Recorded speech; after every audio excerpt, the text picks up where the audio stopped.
রাশিয়ার সাথে কয়েক দশকের বৈদ্যুতিক সংযোগ বিচ্ছিন্ন করল বাল্টিক ৩ দেশ। যুক্ত হয়েছে ইউরোপীয় ইউনিয়নের পাওয়ার গ্রিডে। এস্তোনিয়া, লাটভিয়া এবং লিথুয়ানিয়ার সিদ্ধান্তকে ঐতিহাসিক আখ্যা দিয়ে স্বাগত জানিয়েছে ইউরোপীয় ইউনিয়ন। দাবি, রাশিয়ার উপর নির্ভরশীলতা কমিয়ে নতুন যুগের সূচনা করবে এই সংযোগ।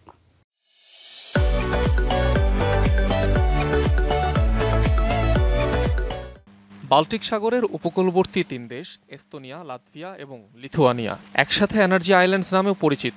প্রাকৃতিক সম্পদে ভরপুর দেশগুলো সোভিয়েত আমল থেকেই সংযুক্ত ছিল রাশিয়ার বৈদ্যুতিক গ্রিডের সাথে। সোভিয়েত ইউনিয়ন ভেঙে গেলেও রয়ে যায় সে সংযোগ।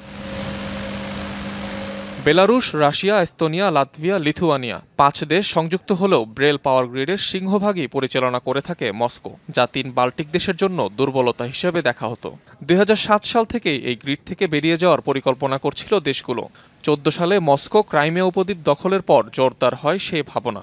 সবশেষ ইউক্রেন যুদ্ধ শুরুর পর আরও বেগবান হয় প্রস্তুতি।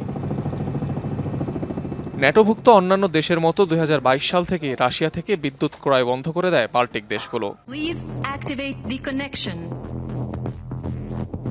এবার আনুষ্ঠানিকভাবে বিচ্ছিন্ন করা হলো ৩ দেশের সাথে রাশিয়া বেলারুশের বৈদ্যুতিক সংযোগ, যে সিদ্ধান্তকে ঐতিহাসিক আখ্যা দিয়েছে ইউরোপীয় ইউনিয়ন।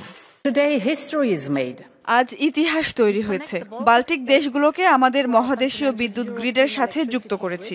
সেই সাথে রাশিয়া ও বেলারুশের সাথে বৈদ্যুতিক লাইনগুলো বিচ্ছিন্ন করা হয়েছে। এটাই স্বাধীনতা, হুমকি আর ব্ল্যাকমেইল থেকে স্বাধীনতা। আঞ্চলিক নিরাপত্তা জোরদার আর নির্ভরশীলতা কমাবে এই সিদ্ধান্ত, দাবি বাল্টিক দেশগুলোর। কিছুক্ষণ আগেই দুর্দান্ত এই খবর পেলাম। এখন থেকে বাল্টিক বৈদ্যুতিক সিস্টেম ইউরোপের অন্তর্ভুক্ত। সবকিছু সফলভাবেই হয়েছে।